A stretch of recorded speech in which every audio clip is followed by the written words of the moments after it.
اهلا وسهلا بكم في فيديو جديد. في الفيديو ده ان شاء الله دي حلقه رقم 5 هنتكلم عن السكن في المانيا. ازاي تدور على سكن بنفسك وازاي تسعى في حاجه زي كده.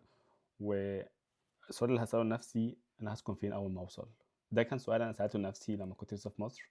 كنت بحاول اسال حاجه زي كده، مش عارف اعمل ايه لان انت مسافر من مصر لالمانيا، فانت ده سفر مشوار تاني خالص. هسافر دولة معرفش ثقافتها عاملة ازاي او نسبيا مش عارف هتعامل وادور على شقة ازاي، وازاي ربنا اكرمني بصغير شقة. وازاي استعنت بالله في حاجة زي كده وتوكلت على الله واخدت قرار ونفذته، والحمد لله كانت نتيجة إيجابية كويسة جدا.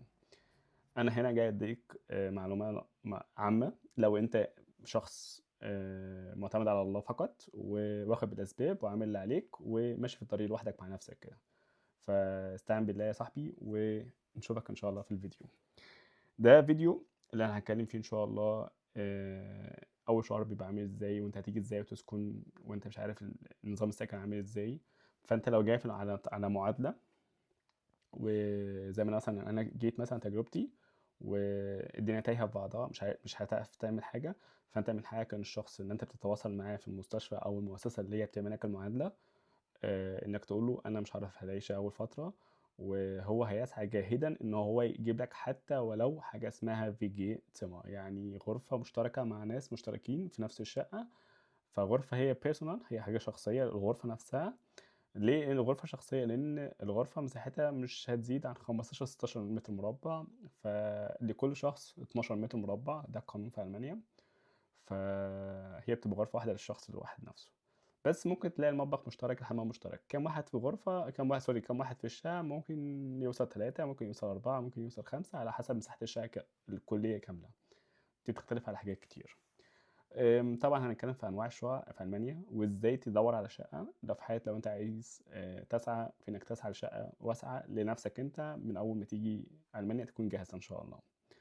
طبعا اللي هتكلم فيه اول حاجه اول شهر. انا دلوقتي خلصت ورق المعادله وخلصت السفر وقدمت على الفيزا واخدت الفيزا الحمد لله. ماذا بعد؟ ان انا اسافر. حجزت طياره الحمد لله. اول ما هوصل هعمل ايه؟ طبعا انت لما بتحجز طياره بتبعت للموظفه المسؤوله عنك او الموظف المسؤول عنك اللي انت بتتواصل مع بعض، وتقول له انا دلوقتي، او تقول لها انا حجزت دلوقتي طياره.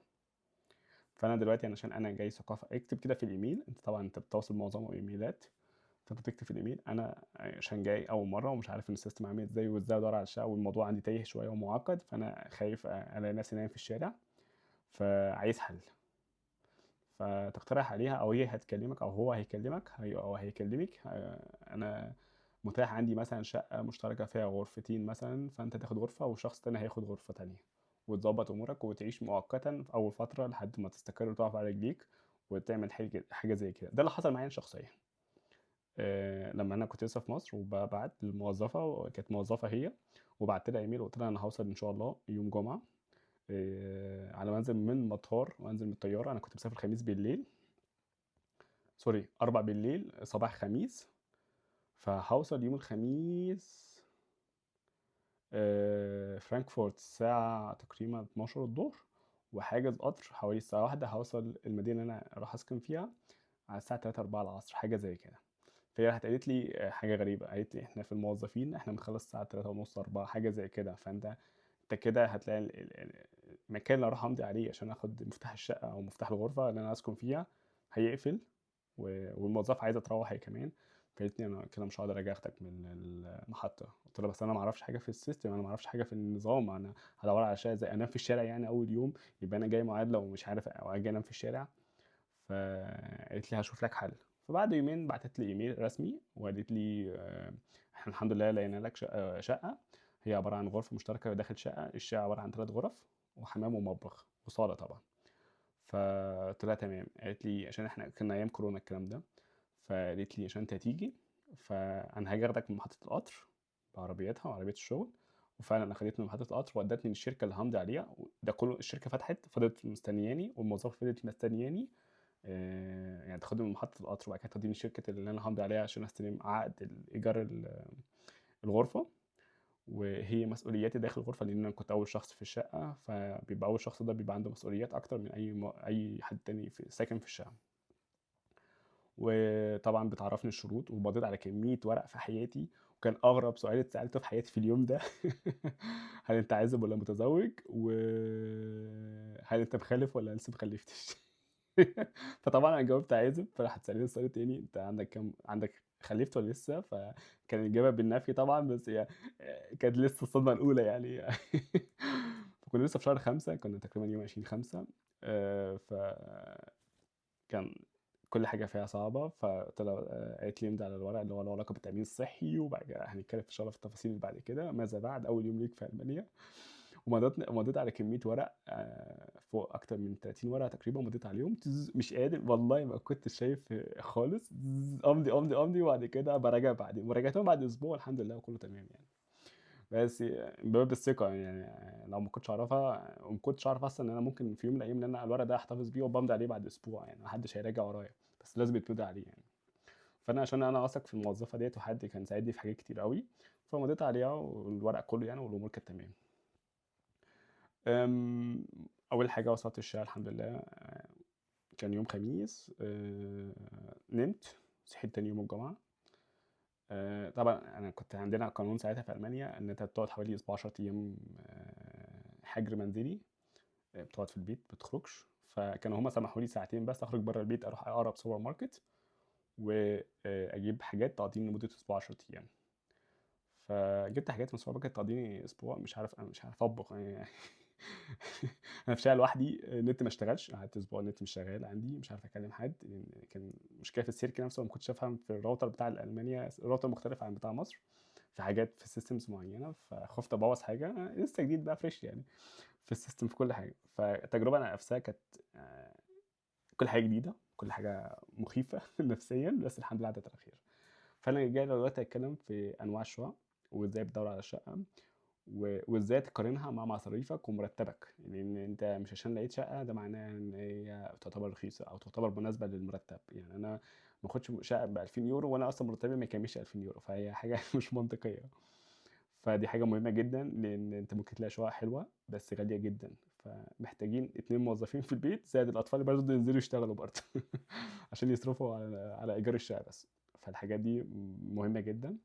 إزاي تدوّر على شقة، إن شاء الله هاحاول أعمل screen فيديو كامل إزاي تلاقي شقة، applications هاعمل لها screen فيديو كامل أنواع الapplications وإيه هي أنواع الشقق في ألمانيا، لإن أنت ممكن الVGs اللي هي عبارة عن Wohngemeinschaft دي عبارة عن غرف موجودة في شقة مشتركة، فأنا دوري إن أنا كشخص غرفتي هي مساحتي الشخصية والباقي مشترك اللي هو مطبخ وحمام، فطبعًا بيتشاركوا فيها النضافة، بيتشاركوا فيها الأكل والشرب، بيتشاركوا فيها الكلام، في المقابلات، حد جاي زيارة لحد فتلاقيه قاعدين مع بعض في المطبخ، الحاجات دي. دي كانت تجربتي، فأنا جيت الحمد لله على شقة ما فيهاش حد خالص، أنا قعدت فيها أول حوالي شهرين لوحدي، وبعد كده جه في شاب جه سكن معايا، وبعد 5 شهور جه شاب تاني، كنت أنا already قدمت استقالة من الشقة أصلًا، عشان كنت عايز أستقر لوحدي وأقعد لوحدي في شقة، ونقلت في شقة خاصة بيّا. فكانت أول فترة إن أنا ألاقي شقة مش فاهم الsystem مش فاهم المواقع، بادوّر عليها إزاي، إيه هي التأمينات بادفعها، أنت هتدفع هنا في الشقق تأمينات triple ال triple الإيجار، فأنت ده يعني فأنا فاكر أنا قُلت لهم أنا مش معايا فلوس هادفعها، لإن كان كل الفلوس اللي معايا حوالي كاش رقم بسيط، فأنا قالوا لي: "خلاص ما فيش مشاكل المستشفى هتضمنك." طبعًا موظفة ضمنتني طبعًا قانونًا، بس دفعتهم بعدين يعني الحمد لله. فكانت الحمد لله عدّت على خير، وتجربة الشقق أنت بتدوّر على شقة غرفة والّا غرفتين والّا 3، بلكونة والّا مش بلكونة، آخر الدور والّا مش آخر الدور، أول دور والّا مش أول دور، العمارة كام دور أصلًا، فيها أسانسير والّا ما فيهاش، دي كل حاجة بفلوس.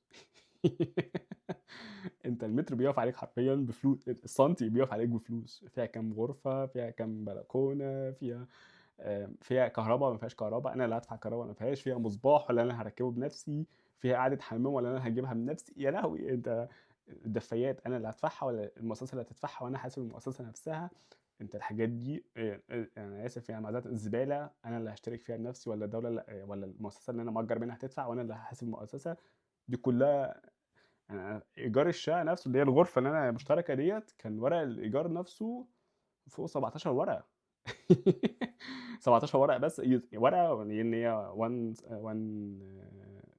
سايت اللي هي ورقة ضهر أو وش بس ما فيهاش ضهر، فأنت كمية ورق بس أنت عشان تأجر غرفة، ليه؟ عشان باحفظ حقوقي وهي بتحفظ حقوقها، أو هو بيحفظ حقوقه كموظف يعني. فهي ده المتعارف عليه في ألمانيا bureaucratic، الورقيات كتيرة كتيرة كتيرة. فأنا لما نقلت في نفس الشركة بس نقلت من غرفة لشقة، ده كلفني وقت ومجهود وفلوس وورق يتمضى مش طبيعي. مش طبيعي. انا محتفظ في ورق محتفظ بيه اجباري عندي لحد دلوقتي، لحد او الاسبوع اللي فات كنت اجباري خلاص كده الحمد لله. التأمينات اللي دفعتها كلها جات لي الحمد لله الاسبوع اللي فات خلاص. فالحاجات دي مقدسة شوية في ألمانيا، بس انت هي جاست هي بتحفظ حقوقك وانا بحفظ حقوقي، فانت بتبقى انت عارف انت اللي ليك ايه واللي عليك ايه. شكرا. ده التفاصيل. ايه هي انواع الشقق؟ غرفه 2 3 4 فيها بلكونه ما فيهاش بلكونه، هل هو عماره كامله بلوك كامل 5 ادوار فيها بقى اسانسير؟ الحاجات دي كلها التفاصيل دي كلها بتفرق. انا اللي هدفع مصاريف نظافه السلم ولا في شركه هتبعت موظف فهياخد فلوسه من ايجار الشقه؟ الحاجات دي بتفرق قوي. هل في غسالة ملابس تحت في البدروم بتاع العمارة ولا مفيش؟ ولا أنا بجيب غسالة خاصة بيا في شقتي؟ ولا أنا هل مسموح لي إن أنا أجيب غسالة ملابس في شقتي ولا لأ؟ كل أنواع شقة مختلفة بسيستم معقد جدا. كل حاجة لها حدودها، فأنت بتعرف اللي ليك إيه واللي عليك إيه. تفاصيل طبعا الفرق بقى في ان انت جاي عن طريق مؤسسه، والمؤسسه ديت هي ده اوريدي اتضمنت في السفاره انك جاي تقدم على معادله وجاي فانت مش محتاج تقدم مصاريف، مش محتاج تقدم حساب بنكي في السفاره. فدي بتبقى ميزه كويسه جدا انك لما بتروح لشركه تقول لهم انا شغال في مؤسسه كذا وهي معروفه جدا، دي بتسهل عليك انك تاخد مميزات كتيره، انك تلاقي شقه بسعر كويس او سعر مضمون كويس وقريبه من الشغل بتاعك. وطبعا كل ما تقرب المسافه ما بين شغلك والشقه دي حاجه كويسه جدا نفسيا، انك مش هتتبهدل في المواصلات. ودي يعني مثلا عشت 4 سنين في المدينه ما بين المدينه والشغل عندي 3 كيلو ونص بالباص 20 دقيقه 25 دقيقه دايركت، او ما كملش 3 كيلو كمان اصلا. كنا احيانا بناخدها ماشي في العوده، لان العوده مهمه عشان العوده الجو بالليل طراوه احنا راجعين، فدي بتبقى حاجه كويسه. ايه تاني؟ عقد الايجار بيتقرأ كويس جدا جدا جدا، وبتمضي عليه بتمعن، لان انت الامضاء ما فيهاش رجوع. والنقل في المانيا اوريدي بيكلف فلوس كتيره جدا. انا لما اجي انقل حاجه من حاجه بتكلف شيل وحط وهات ناس تشيل وهات ناس تحط، لان هنا في سياسه او مش سياسه وانما ثقافه، ان انت بتستلم الشقه فاضيه اوريدي خالص وتسلمها فاضيه خالص، حتى ما فيهاش لمبه يعني. مش هقول لك اللمبه مش ولا الدوايه نفسها موجوده تستلمها على السلك العريان وتسلمها على السلك العريان. او ان مثلا بدور على حد مثلا ياخد الشقه بتاعتك على الوضع اللي هي فيها. بنسميه بالالماني لاخميتا، اللي هو بنشوف حد ياخد الشقه بمحتوياتها بتفاصيلها. فانا مثلا في الشقه اللي انا فيها حاليا فيها تفاصيل، مثلا انا اوريدي ممضي عليها، فيها جراج طبعا عربيه، لما كان عندي عربيه كانت بحط فيها، حد يجي يتكلم معايا اقول له انا عندي ايجار، الايجار ده بتاع الجراج نفسه، فمحدش يقدر يتكلم معايا. في مره حد من جيراني كان فاكر عشان الجديد بقى يعلم عليا، قلت له بس انا دول كلمه واحده، ده ايجار ان انا مأجر منه الشقه، عيل ان ده جراج العربيه. حضرتك لو عندك مشاكل انت اوريدي اكيد عارف مين صاحب البيت، تقدر تتكلم معاه. شكرا. بكل هدوء. انا عشان انا فيها حاليا هم اللي فارشين المطبخ كامل صاحب الشقه، فلما او ما استلمت الشقه وقعدت 4 شهور تقريبا 3 شهور، فجاه كده جهاز الفرن بالبوتاجاز بكل حاجه ما اشتغلش. فجاه كده اتصلت على صاحب الشقه، قلت له بما ان انت اوريدي دافع ثمن المطبخ ومجهز لي المطبخ كامل، وانا بدفع فيه نسبه في الايجار حوالي 30 يورو 40 يورو في الشهر، فقال لي، قلت له انا الجهاز مش شغال وانا محتاج اطبخ خلال 24 ساعه. خلال 24 ساعه جاب لي جهاز بوتاجاز بالفرن بكل حاجه بالكرتونه اتركب مكانه وانتهى الحوار. حصل حاجه تانية في غسالة الاطباق، حاليا ما غسلتش كويس الاطباق اللي انا بحطها فيها، باشا الغساله مش شغاله. ليه؟ دي وظيفته هو، ده مكتوب في العقد ان هو المسؤول. انا لما جيت استلم الشقه في سيراميكا مشروخه مشروخه بس، رحت كاتبها في العقد ان في سيراميكا مشروخه قبل ما امضي، لان هو عشان انا لما اجي امشي هيتلكك ليا، هيجي يقول لي في سيراميكا مشروخه، اكسر السيراميك كله ولا اللي حاسب عليه، وانت هنا التلاكيك حرفيا. فانا بحمي نفسي وبحمي حقي، لان القانون هنا لا يحمي المغفلين حرفيا. وانا مش بقول ان انا ذكي بقى ومقطع سمكه ودينا، انا ياما اتغفلت في خوازيق تانية. بس أنت مع الوقت هي جزء من التجارب، أنت بتتعلم كل حاجة جديدة. طبعًا في معلومة نصيحة مهمة جدًا أنا بانصح بيها كل الناس اللي عايشة في ألمانيا بالذات، اللي هو حاجة بنسميها عندنا Hausratversicherung اللي هو بالعربي يعني تأمين للبيت. يعني إيه تأمين البيت؟ بتدفع رقم بسيط متواضع مرة واحدة في السنة، بتدفع أيًا كان بقى مرة في السنة، مرة نُص سنة، هو بيبقى رقم ثابت. ده مقابل إن هو لا قدر الله مفاتيح الشقة لو ضاعت، التأمين ده بيدفع لك تعويض كامل 100%، إن هو يعمل لك مفاتيح تانية جديدة للتفاصيل دي كلها. إن لا قدر الله الشقة حصل لها فيها مشكلة مني أنا شخصيًا، التأمين ده يغطيني ويرجّع كل حاجة زي ما كانت، كسرت سيراميك، كسرت بلاطاية، كسرت حاجة في المطبخ، كسرت حاجة في التلاجة غصب عني طبعًا. أو الشقة ولعت لا قدر الله، الشقة حصل لها غريقة مثلًا، السباكة باظت، حاجة في الحيطة اتخدشت اتبهدلت خالص، فده أو كمان في Privathaftversicherung ده كمان ده جزء من أنواع التأمينات مهم جدًا، أنا ممكن أتكلم فيه إن شاء الله بعدين. ده بيحميني أنا شخصيًا لا قدر الله وأنا ماشي مثلًا بوّظت حيطة مثلًا وأنا مش واخد بالي، خبطت عربية حد بإيديّا وأنا ماشي، سندت على عجلة بسكليتة حد كسرت له الجادون. ده نوع بيحمي إن أنا بابلّغ التأمين بتاعي وباقول له أنا كسرت الجاتون بتاع البسكليتة أو البدال بتاعة حد، الشخص ده فلان فلاني، هو هيكلمكم فأتمنى تعوّضوه، شكرًا. ده نوع من أنواع التأمينات دي، بيحميك أنت كشخص. يعني أنا لا قدر الله ماشي في الشارع مثلًا وفجأة كده ماشي بالموبايل مثلًا بتاع الشغل مثلًا، ده تليفون الشغل زي ما أنتم عارفين، فجأة كده أنا ماشي في الشارع مكتوب عليه حتى اسمي. ماشي في الشارع لا قدر الله واقع مني اتكسر في جيبي مثلًا وراح واقع من إيديّا بيتكسر. فبابلغ التأمين بتاعي باقول له أنا كسرت الموبايل نوعه والله ما أعرف نوعه إيه أصلًا. أنا كسرت الموبايل كذا، كذا، نوعه تفاصيله كذا، كذا، فأتمنى لصالح الشركة اللي أنا شغال فيها مثلًا أو المؤسسة اللي باشتغل فيها أو المستشفى اللي باشتغل فيها، فأتمنى تعوّضوهم بس. فهُم يروحوا جايبين لي موبايل جديد طبعًا هيحصل تحقيق صغير إيه اللي حصل، فهاحكي لهم اللي حصل ما بيني وبينهم، خلاص شكرًا، هنعوّضكم يا باشا نبعت لكم موبايل جديد على الشركة أو على المستشفى وخلاص، انتهى الحوار. فده بيدّيك نسبة أمان نفسي إن هو مهما حصل فأنت already ده كله متغطي. قدر الله عندي طفل مثلًا يعني ربنا يكرم الجميع إن شاء الله، وفجأة كده وأنا ماشي في الشارع كسر مثلًا ماشي بالبسكليتة بتاعته خبط حد، خدش له العربية، طبعًا الخدشة دي تكلف 4000€ والّا حاجة. كسر له إزاز بيت وإحنا ماشيين في الشارع مثلًا، الشباك مثلًا مش عليه حديد، فواحد شاط كورة مثلًا من أطفالنا مثلًا وراح كاسر الإزاز. ده بيحميك مثلًا، بيحمي طفلك إن هو خلاص مهما حصل هتبلّغ التأمين والتأمين يتصرّف والموضوع في أقل من 48 ساعة الموضوع يخلص يعني، لو الموضوع تمام يعني ومحتاج سرعة جامد يعني.